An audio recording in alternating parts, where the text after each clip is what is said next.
మీరు కనుక గత కాలం 5 సంవత్సరాలు మీకు చెల్లిపోయింది.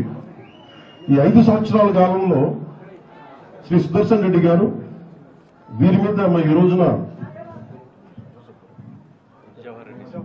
జవహర్ గారి మీద దాడి చేయటమే కాదు, గత 5 సంవత్సరాల కాలంలో కూడా ఈయన ప్రతాప్ గారు అని చెప్పి ఒక దివ్యాంగులకు సంబంధించిన ఆయన మీద కూడా దాడి చేశారు. ఆయన కూడా దుర్భాషలాడతారు. అలాగే శ్రీనివాస రెడ్డి గారి మీద కూడా దాడి చేశారు. అలాగే శేఖర్ నాయక్ మీద గారు కూడా దాడి చేశారు. ఇది అలవాటు అయిపోయింది వీళ్ళకి. మీరు 15 మంది మీరు ఎక్కడున్నా కానీ మిమ్మల్ని తీసుకెళ్లి బొక్కలో పెట్టే వరకు మేము వదలం గుర్తుపెట్టాము. ఎస్పీ గారికి కూడా చెప్తా ఉన్నాను, డీజీపీ గారి దృష్టికి కూడా తీసుకొస్తున్నాం. ఏ ఒక్కరిని ఉపేక్షించేది లేదు. మీరు ఎవరైనా కావచ్చు. మీరు పనిచేసే అధికారుల మీద కనుక మీరు దాడులు చేసి సగటు మనుషుల్ని ఇబ్బంది పెడితే ఉపేక్షించే ప్రభుత్వం కాదు, ఉపేక్షించే వ్యక్తులు అస్సలే కాదు. మేము అన్ని తట్టుకుని వచ్చాం. 5 సంవత్సరాల కాలంలో మీ పాలనలో ఎంత నలిగిపోయారో ప్రజలు అన్ని తట్టుకుని వచ్చాం. ఇంకా మాకు అధికారం ఉంది కదా అని చెప్పి గౌరవ ముఖ్యమంత్రి చంద్రబాబు నాయుడు చాలా సంయమనంతో ఉన్నారు. మా సంయమనాన్ని పరీక్షించకండి, మా సహనాన్ని పరీక్ష పెట్టకండి. చాలా గట్టిగా ఉంటుంది చెప్తున్నాం. దీని తాలూకు పరిస్థితి మర్యాదగా మాట్లాడుతూ ఉన్నాం. రాయలసీమ ఒక్కరి కోట కాదు, ఒకరి జాగీరి కాదు, గుర్తుపెట్టుకోండి. మీ ఇష్టానికి వచ్చి గవర్నమెంట్ ఆఫీసులోకి వస్తాం, లెక్క పక్క లేకుండా మాట్లాడతామంటే మేము ఎవరు ఊరుకోం. ఈ సందర్భాన్ని పురస్కరించుకొని ఎవరైనా సరే భవిష్యత్తులో ఏ అధికారి, ఒక ఎంపీడీఓల మీద కాదు, ఏ ఒక్క ప్రభుత్వ అధికారి మీద కానీ జులుం చలాయించినా, ఇష్టారాజ్యంగా మాట్లాడినా ఒక్కొక్కరికి మీకు భవిష్యత్తు చాలా ఖచ్చితంగా ఒక కరాఖండిగా ఉంటుంది. మా రియాక్షన్ మీరు గుర్తుపెట్టుకోండి.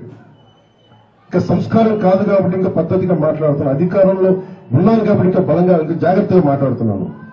నా సహనాన్ని పరీక్షించుకోండి. చాలా పద్ధతిగా మాట్లాడుతూ ఉన్నాం. అలాగే వైసీపీ నాయకులకు కూడా మీ నాయకుల్ని నిగ్రహించుకోమని చెప్పండి. రోడ్ల మీద రైతుల కోసం లేని కథలు చెప్పడం కాదు, చేసిన న్యాయానికి కథలు మళ్ళీ ధర్నాలు చేయడం కాదు. ముందు ఆయన జవహర్ గారిని నేను ప్రతిసారి మాట్లాడుతున్నప్పుడు ఒక దళిత అధికారి మీద దాడి చేసి ఇవన్నీ మాట్లాడి ఇందులో ఎవరెవరో చూడండి. శ్రీనివాసరెడ్డి గారు ఉన్నారు, ఆయన రెడ్డి సామాజిక వర్గానికి చెందిన వ్యక్తి. ప్రతాప్ గారు ఉన్నారు, నాకు ఆయన గురించి తెలియదు, ఆయన దివ్యాంగులు.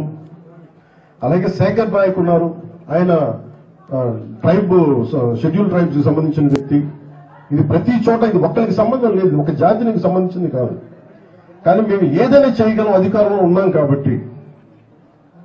సుదర్శన్ రెడ్డి గారి మనుషులందరికీ చెప్తున్నాం, నేను మళ్ళీ ఒకసారి వచ్చి ఇక్కడే తెస్తేస్తాను చెప్తున్నాను. కడపలోనే, అన్నమయ్య జిల్లాలోనే, రాయలసీమ వచ్చి కూర్చున్నాను. ఇలాంటి పిచ్చి వర్షాలు చూస్తూ అవసరమైతే నా క్యాంప్ ఆఫీస్ ఇక్కడ పెట్టుకుని మిమ్మల్ని సరిచేసే వరకు నేను ఇక్కడే కూర్చుని చెప్తాను. మీరు నా సహనాన్ని పరీక్షిస్తాను.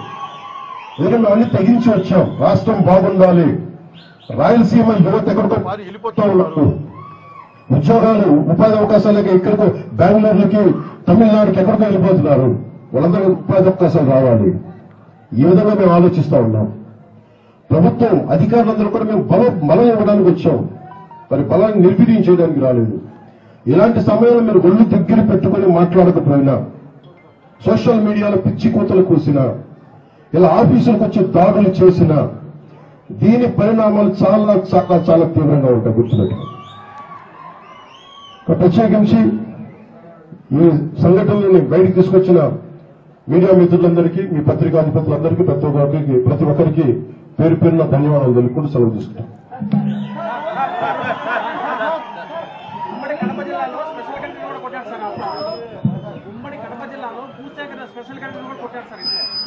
సార్ అని చెప్పండి.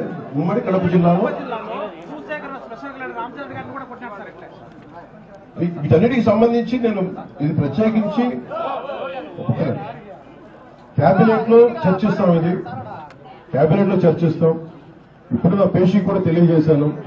ఇక్కడ ఏం జరిగినాయి మొత్తం రిపోర్టు ముఖ్యమంత్రి గారి టేబుల్ మీద ఉండాలి, డీజీపీ గారి దగ్గరికి వెళ్ళాలి, హోమ్ మినిస్టర్ గారి దగ్గరికి వెళ్ళాలి, అలాగే కేబినెట్ సదస్సులు అందరి దగ్గరికి వెళ్ళాలి, అలాగే జిల్లా ఇన్ఛార్జ్ మంత్రికి కూడా వెళ్ళాలి. ఇందాక మాట్లాడుతూ ఉంటే ప్రతి చోట ఏమేమి తప్పులు జరిగినాయి, ఎలాంటి మనకి ల్యాండ్ ఎన్క్రోచ్మెంట్స్ ఏం జరిగింది కూడా మన దృష్టిలో ఉన్నాయి. అలాగే అడవుల్లో మన బొగ్గుని అక్రమంగా చేసేస్తున్నా, అది కూడా వెంటనే నేను పీసీసీఎఫ్ గారితో మాట్లాడాం. ఇవన్నీ చర్యలు తీసుకుంటాం.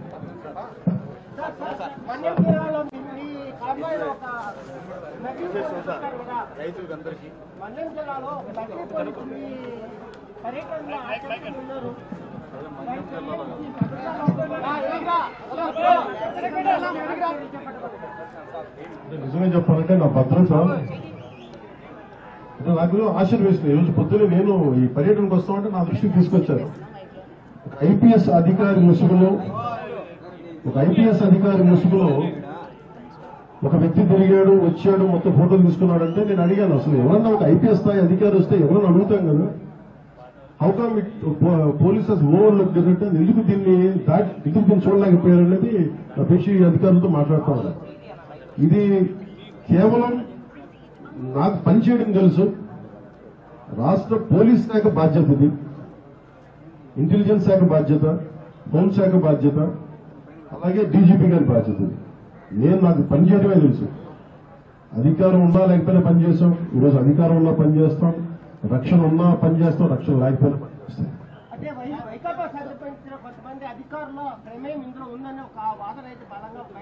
అంటే అది నాకు అంటే నేను వైకాపా విధానాలను ఎదిరిస్తాం కానీ ఒక మాట మాట్లాడబోయే ముందు దానికి సరైన ఆధారం లేకుండా మాట్లాడకూడదు.